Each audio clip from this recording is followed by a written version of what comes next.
মুনাফিকদের একটা শুভ সংবাদ আছে, মুনাফিকদের একটা ভালো খবর আছে রে। কিছু মৌলবি আছে বাজান, কি আছে জোরে ক, কিছু ইমাম আছে রে, কিছু মৌলবি আছে, কিছু মুয়াজ্জিন আছে রে। এরা কিন্তু সরকারি দল এবং বড় বড় রাজনীতি দলের নেতা কর্মীদের কাছে প্রশংসা পাওয়ার আশা নিয়ে থাকে এবং ওই দলের লোকেরা, কর্মীরা, সমর্থকেরা প্রশংসা যখন করে মৌলবি ফুলে বালু ছায়া যায়। দেখছো আমার প্রশংসা সব দলের লোকেরা করে, আমার প্রশংসা সব দলের লোকেরা করে। এই দুনিয়ায় যারা মানুষের কাছে সম্মানের ভিক্ষা করে বেড়ায়, তাদের সম্মান কি আল্লাহর কাছে আছে? আল্লাহর কাছে তাদের সম্মান নষ্ট হয়ে যাবে।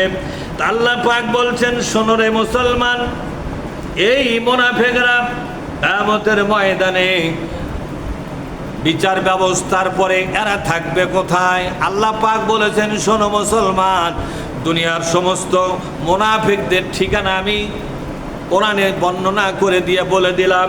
ইন্নাল মুনাফিকিনা, বলেন ইন্নাল মুনাফিকিনা ফিদ দারকিল আসফালি মিনান নার। জাহান্নাম যত তালা আছে, কত তালা আমরা জানি না। অনেকে বলে 7 তালা, কিসের 7 তালা?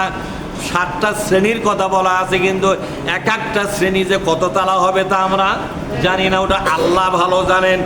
এই পুরা জাহান্নামের সবচেয়ে নিচের তালাতে থাকবে মুনাফিকেরা, যেখানে সমস্ত তালার জাহান্নামীদের রক্ত এবং পৌঁছ এসে জমা হবে।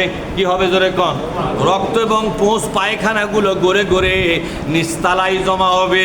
এই নিচতলায় থাকবে জাহান্নামের কীট হিসাবে মুনাফিকেরা। নাউজুবিল্লাহ। আজকে তো ওদেরকে মাথার তুলে আপনি নাচতেছেন, কিন্তু জানেন কি এরা পরকালে থাকবে কোনটা জানেন? কোরআন শরীফ সাক্ষী। কে সাক্ষী? বিশ্বাস হয় আপনাদের এই আলোচনা? বিশ্বাস হয়? এই ধরে এখন বিশ্বাস হয় আলোচনা? আজকে আপনাদের মাথার তাজ হয়ে আছে, ঠিক না? এনা হাতত হাত দিয়ে মুসাফা করতে পারলে আপনারা মনে করেন আমার কলজা শান্তি হয়ে গেল। তোর কলজাতে কি হলো খালি মরিয়া দেখ, তোর কলজার মধ্যে বান্দর ঢুকছে। কথা ঠিক না? কিসের শান্তি ঢুকছে? বান্দর ঢুকছে। ওটি কি হলো? কথা কন না গায়ে মন খারাপ করলেন? এই যে কোরআনের কথা, কোরআনের চাইতে বড় সত্য পৃথিবীতে আছে?